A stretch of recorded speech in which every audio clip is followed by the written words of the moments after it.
Well, today on Nation, Window Cleaners Podcast, we're talking all about getting more done, how to calculate time, how to get it there. I really want to help motivate you to get more things done, to get more accomplished.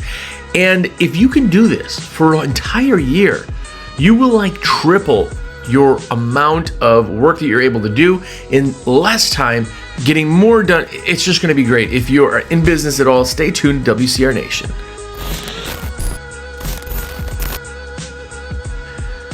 What's up? You are here.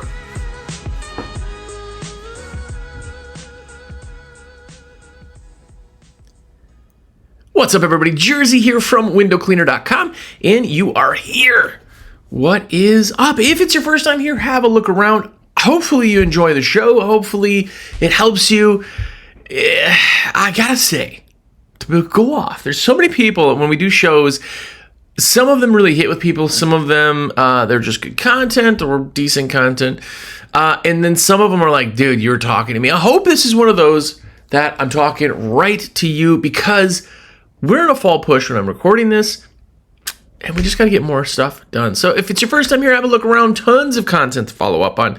8 years of shows every single week. If it is not your first time here, thanks for coming back. By the way, a couple quick shout outs for people who order from me. I'm a rep for windowcleaner.com, full disclosure anyway. But you people are absolutely awesome. And I pick 3 random people out of the dozens and dozens of people that order every week, which is phenomenal. But first, I want to say what's up to Andrew Barrick. What's up? Hunt Bogardus. I'm probably butchered name. Sorry, man. And Dan Martin, the blow you away kind of OG. Watched every episode, listened to every episode. Anyway, thank you guys so much for absolutely being phenomenal and making my day and making my existence here. So thank you for everybody who orders from me. But those 3 people, if you know them or see them on the street, make sure to give them a high five from me and tell them that they're awesome. Anyway, so today we're talking kind of about getting things done. And I talk about this a lot because there's a motivational thing that kind of fizzles out. And it's like, man, we push so hard. I'm so kind of tired. I just want to sit around and just relax. And then what ends up happening is you realize you did that for 2-3 years, and you're like, oh man, I just got to get more stuff done. Or on the complete opposite end, which is very, very common, is that people go, I am overwhelmed. I have so much stuff to do. I don't even know what to do. I'll work all day. And then I look back, I was like, what did I do? I was so busy, but not actually doing a thing. I didn't get accomplished what I wanted to accomplish. This is huge. This isn't just you. This isn't just me. This is kind of the world that we live in, especially in small business, because in a big business, say you're an accountant, there are people that do every other position. All you got to do is focus on accounting. That's a thing. But in small business, it's you. It's everything is you. Yeah, there's other people that may work for you. Maybe they don't, right? But your HR, your marketing, your advertising, your social media team, your content production, your sales, you're everything. And a big piece to why this all kind of as problematic as it is because before you get into getting off the truck, or before you start, you're going to get off the truck.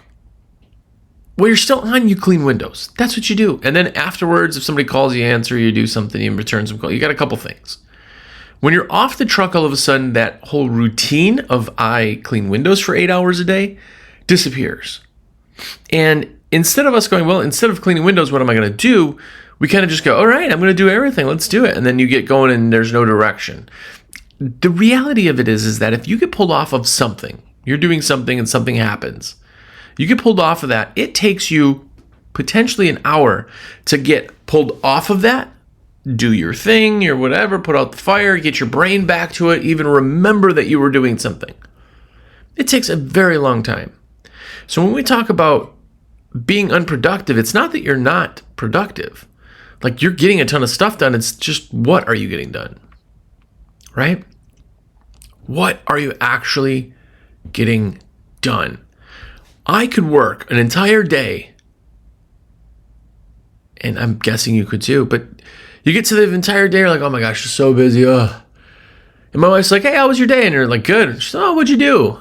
Gosh, I don't know. I just was so busy. Oh, wow. What did you do? Were you so busy? Well,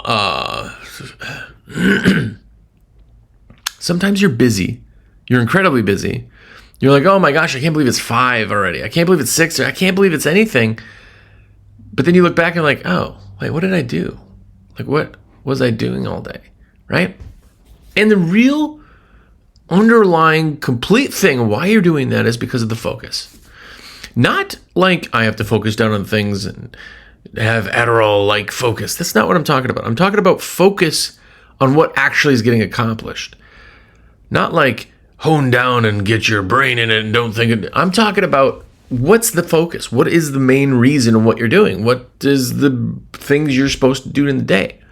And I have a couple quick tips to kind of go over that and hopefully really change it. By the way, if you are changed at all and you're listening to this on Spotify, please comment, follow, all that. I just put out another YouTube video, by the way, on my own personal channel. If you're not subscribed, just search WCR Nation on all 7 different brushes, like throwing eggs on windows, butter.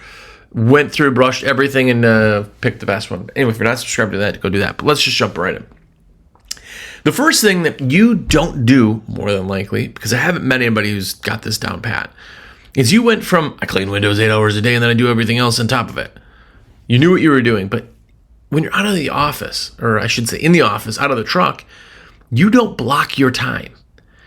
And people are like, oh yeah, I should totally do that. But they don't get it. Listen, if you have a doctor's appointment on Tuesday at 3, do you take a call Tuesday at 2:45? Do it's 2:57. You're sitting in the doctor's office. Somebody calls and like, hey, I just need you to run me a squeegee. Or you're like, all right, let me just drop everything. No, you're like, okay, I'll do that after this appointment, this meeting, this thing. Why did doctor's appointments get that treatment? Dentist appointments, all of those things. Why? Because there's a time. It's blocked. You go, oh, it's going to be, an hour, a half hour, whatever. All right, from 3 to 4, I got to be at the doctor, but as soon as I'm done with that, we'll get... And everybody goes, yeah, okay, great.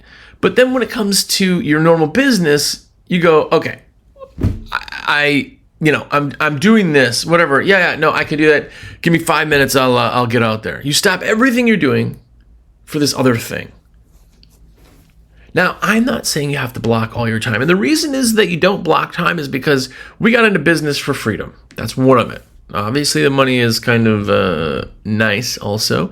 But a lot of us have money and freedom. A lot of us are like, you know what? It'd be just really nice to not work under somebody else's 9 to 5. You know what I'm saying? Okay, I do. But blocking time doesn't change the fact that you still need to get things done. It doesn't change the fact that you have freedom to change your blocks, move your blocks, do whatever. But as soon as you have freedom, there's no guideline. How fast do you drive when you're on the Autobahn? I don't know. Everybody goes, well, you drive as fast as you want. How is that? Because some people are driving 45. Some people are driving 145. If there's no speed limit, you don't know. And then you can't be right. The way that the brain works in humans in general is that we get a dopamine release when we are correct, when we accomplish something, when we do something, right? If we do something wrong, there's an excitement and anxiety because we know we're doing something wrong. And we're talking about blocking time. All that is just giving us a little bit of guidance, right? It sounds unfun to block time, but just do, man, I want to get sales. Cool, you're going to do your follow-ups from 9 to 10 in the morning. You get trucks out at 8:30. 9 to 10 in the morning, that's what you're doing. You're only doing that. When somebody calls you with a task that doesn't make any sense, it's not a big deal. Cool, I'll be done at 10. I'll let you know as soon as...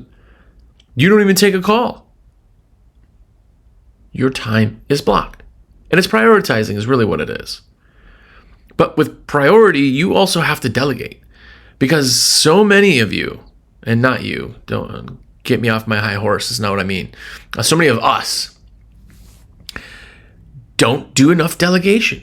This is the biggest issue when it's like, well, I can't do all that because this, and it's like, well, why can't this other person do this? Or why, if somebody's like, oh yeah, I need this thing, or this person wants to reschedule, I need you to do this, or can you get out and do it? Why are you not delegating? Meaning letting your employees, if you have them, do things for you. Now, this doesn't come into play, of course, if you're an owner-operator, and you can't delegate if you don't have somebody to delegate to. I get that. But why are you not delegating? There's so many things. It's like, okay, you are, in essence, the CEO of your company. And when I say it that way, you're like, well, that's fancier than what I do. No, you literally run a company. I don't care if the company you run is $50,000 a year or $500,000 a year.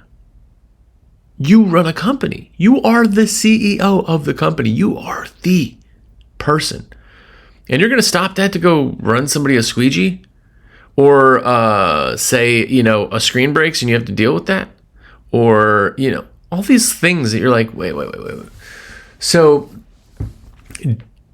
if somebody at Coca-Cola is sweeping out the brewery room, whatever, I don't know, it's there, I don't work there. They're sweeping that out, the broom kind of breaks, right? Snaps, the pole snaps. Do they call the CEO and they're like, hey, CEO of Coca-Cola, I know you're making millions of dollars a year, but my broom broke. Could you bring me another broom? Would they ever do that? No. They wouldn't. So why, if you are in the same position, maybe you're not making millions of dollars a year, that does not matter. Why are you doing the things that you're doing? They have to be worth doing, and they have to be worth you being the one to do them. That's the thing. Stuff still gets done, even if it's not you, if you delegate. I have a guy that I've been talking to for years and years and years. Incredibly smart guy. Incredibly smart. One of his things that he does, and he pulled this from, kind of reading some other books and stuff, is he does a rule, and it's, I think it's $200. Anything under $200, like, as a whole, you just delegate it to the top people. Like, you just take care of those. If it's a problem that's under that, take care of it. I don't want to be worried about that, right? Something breaks, or you got to repair a window, or you have some timing differences, or, they get to a job and the job's not quite bid right. But why are you stopping everything you're doing and the value you bring to the company to go do these other things, right? Delegate. Delegating is prioritizing. Literally what it is. You have to think this way. You are the CEO of your company. Would the CEO do the things you're doing? And if that is no, you're the most valuable, the highest paid, and the just most, you pay yourself the most per hour. Your value is that. You may value your time at $250 an hour because of what you've done to this company. You've brought all this stuff. You've done, and you're doing things that anybody else could do. That's the thing. If you go and bring that person a replacement broom stick, broom handle, broom pole, but whatever the heck the thing is, right? Somebody breaks a squeegee. You're going to drop everything you do, making $250 an hour, and bring them a squeegee. Understand, if you're doing something, you can't do anything else. If you're driving somebody a squeegee, you're not doing sales of that, $40,000 job. You have chosen to do one thing over the other. And the problem is that we think we need to do everything. We go, you know what, I have to pay that guy to go do it, and people devalue their time because they're not technically paying themselves per hour. They make the money no matter what. But your value of what you're bringing in or increasing is different. Delegation absolutely changes that. Now, I have to do a shameless plug real quick. Hang on, wait. I'm a rep for windowcleaner.com. I say this all the time, and it will eventually wear you down. It's great. But the way I make money, these shows I've done for 8 years, and we have literally 8 years of weekly shows, completely free. I do them to help. That's really genuine. If you talk to me, that's my entire goal and what I get the most value out of. But I put orders in. It costs you nothing extra. I make sure you get your free gift. Everything is correct. Fitment, anything. You can ask me questions. And all I do is I push go instead of you. And you've just given me a virtual high five. So let me put your order in 862-312-2026. Also, the American Window Cleaner magazine is another way that I get paid because I own the magazine. And I am absolutely blown away by the magazine. I mean, I know, all right? You're always happy with you. I have a great team that we have at the magazine, and our layout guy is fantastic. The magazine is just genuinely a really, really good magazine. Keeps your attention. The writers do great. Anyway, awcmag.com. Get the subscription to the magazine. It's $69 a year, you cheap window cleaner. $69. It's like 40 minutes worth of work. No, go get that. I can see your name when it comes across too, so I know who's got magazine subscriptions and who doesn't. And I love seeing new names, so do that. Also, you guys know I always talk about the CRMs, and Jobber, if you haven't looked at it, is phenomenal and will literally blow you away. I got a link for 20% off. I get credit on that too, so take it with a grain of salt. For any legitimateness on that, I have done the show for 8 years, and up until this year, earlier this year, I have never recommended a CRM because none of them have ever done anything worth a darn. They just kind of suck. It was like QuickBooks. It was like, yeah, it kind of works, but you should talk about CRMs. You should, I don't have any that I'm blown away by. Not worth talking about. Me just going, yeah, it's all right. I did my third demo with Jobber because I do demos all the time, just trying to see what's out there. The new Jobber is insane of what it can do. It is incredibly cheap for a program that basically runs the entire company on the production side. It's anyway, whatever. 20% off. Go get that. Do a free demo. Try it. Anyway, I'm off of that. So we got to delegate, but there is something that I kind of really like that is cliche called the 2-minute rule. And it's that if anything takes you 2 minutes to do, you do it right away. Because in the short amount of time that something would take, it does not stop your brain from doing something else. Now, let me preface that by saying your entire day is not going to be blocked. If it is, great. But guess what? When do you return calls? When do you, your day will be blocked into maybe 3 small blocks throughout the day, and the rest of the day you're doing things, right? Or it's an overall thing, right? Okay, starting at between 1 and 3 o'clock, I do new sales. What does that consider? Anything new sales, right? Blocking time allows you to do that. But if a 2-minute issue pops up, that's something you don't have to necessarily slate. And I'll give you an example. If somebody calls and say you're doing marketing or advertising, somebody goes, hey, I just want you, I need a couple quick pictures, some candids of your guys' work, and we're doing that for some ad or whatever. It takes 2 minutes. I'll pull up the thing real quick. Okay, cool. Let me send those over. You should have them. Awesome. That is now off my plate. I'm not taking my time stopping everything, blah, blah, blah, and doing that, whatever. My brain hasn't even shut off. It's only been 2 minutes. I just did that real quick. If somebody calls you with a bigger problem than 2 minutes, it gets put into its appropriate place. The 2-minute rule only applies to very, very, very easy, simple, fast things. And I'm not talking 2 minutes like that's, oh yeah, it'll only take me 2 minutes to run up to the grocery store, grab this thing, and bring it back. No. That doesn't take you 2 minutes. It's going to take you 28 minutes. In your head, it's like, oh, it's just fast. No, I'm talking a real 2 minutes.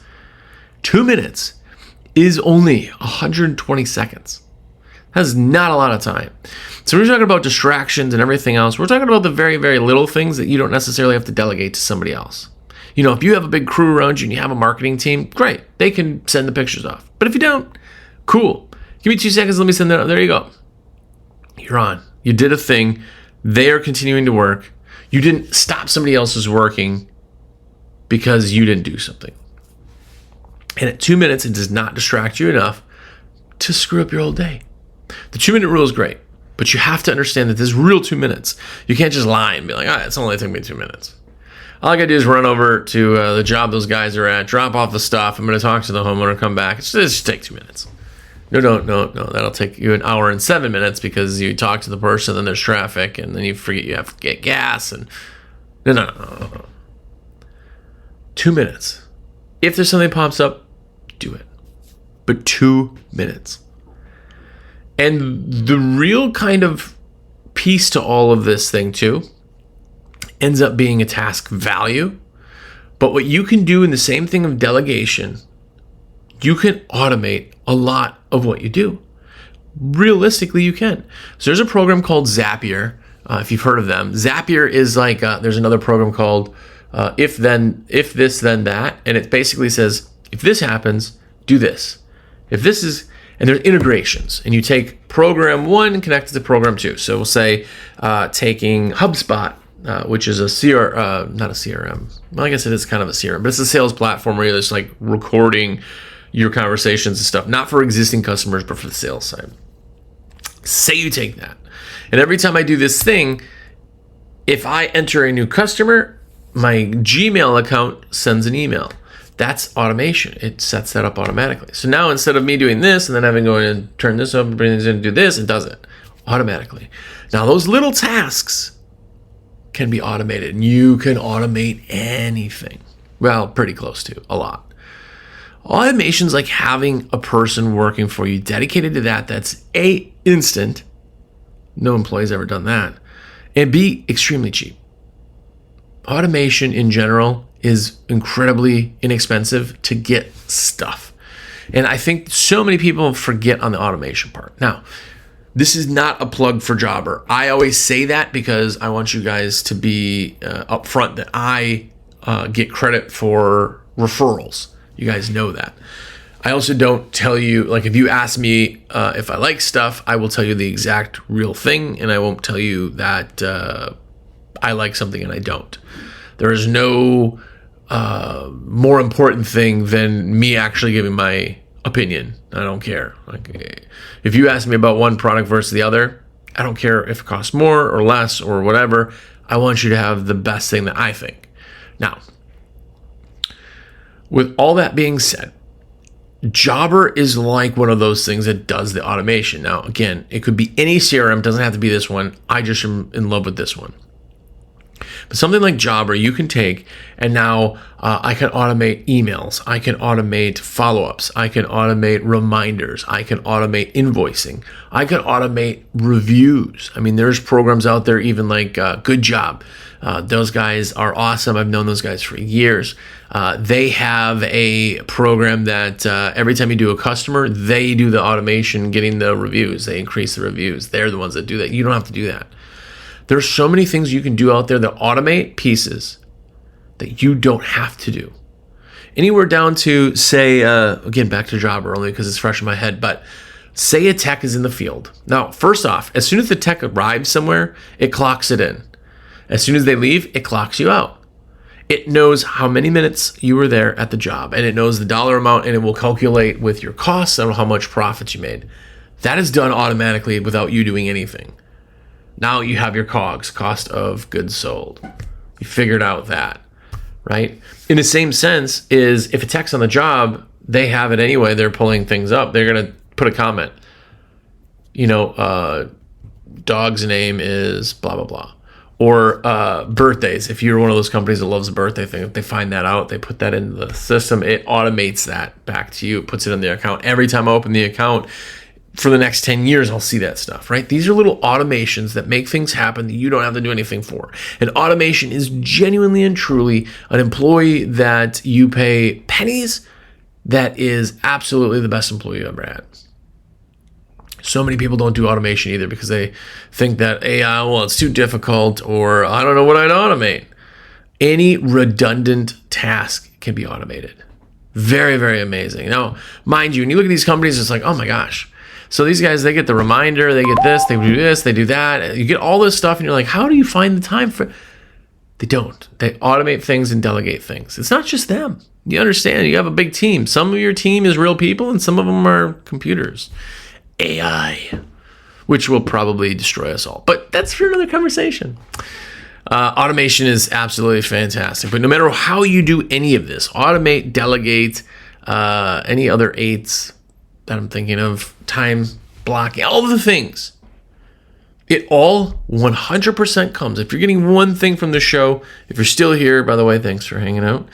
If you want one thing from this, it is this. And this should absolutely be burned into your brain. Task value is real. Every task you do has a value. We talked about this. If you stop what you're doing, take out your garbage, go in the bathroom, change the garbage, do the thing. Oh, no, I'm going to clean the toilet real quick and the sink and then the mirror. So I get done. That cleaning of the bathroom, say it took you an hour, right? You emptied the garbages in the office. It cost you $250 to clean the bathroom. That is the value of you doing the thing. You didn't sell a job. You didn't talk to a property manager. You didn't potentially land tens of thousands of dollars, if not more. You didn't do those things you want to do. Again, your job is to bring the company in money. If you do a fantastic ad, you could get tens of thousands of dollars on the ad.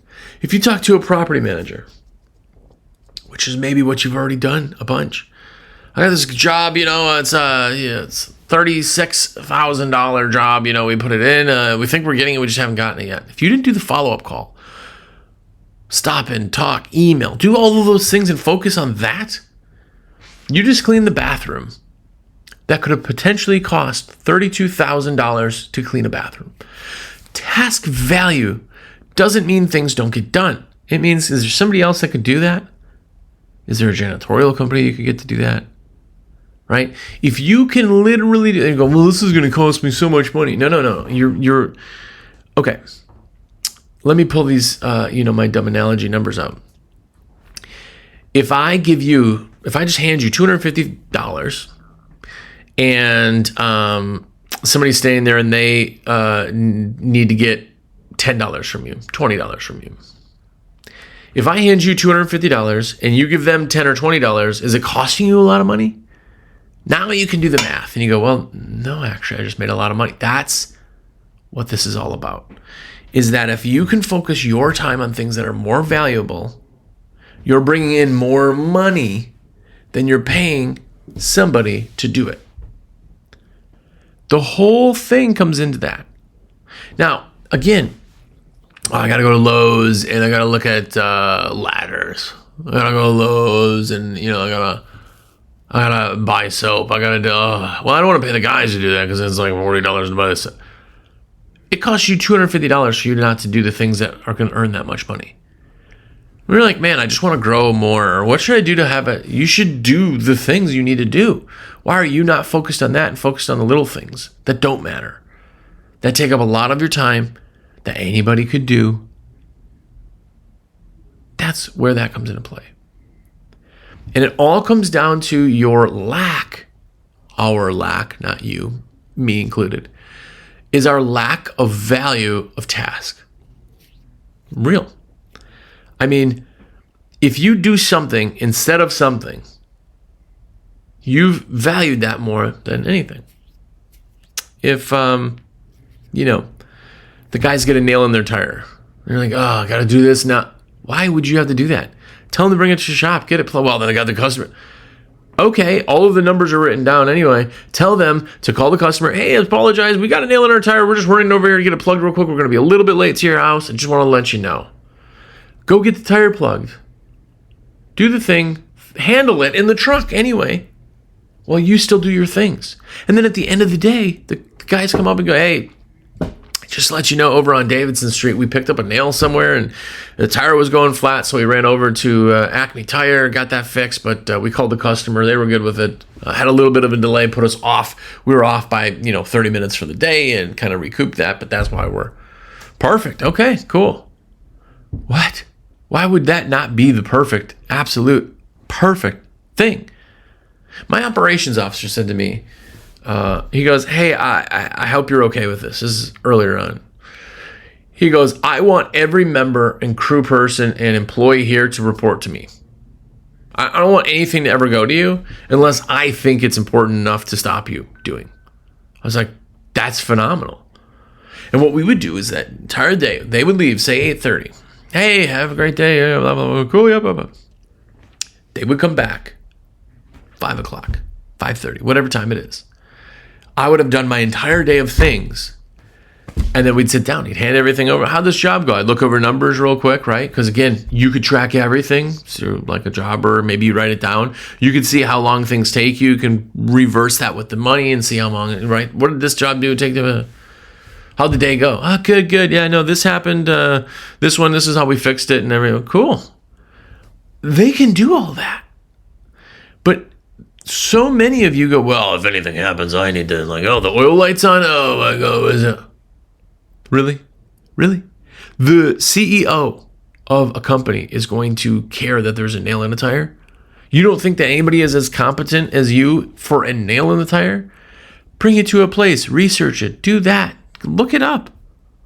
The more you delegate, the more you put stuff out there, the more time you have, the more value you can bring. And you get stuff done. And then when the day is done, you can go, what'd you do today?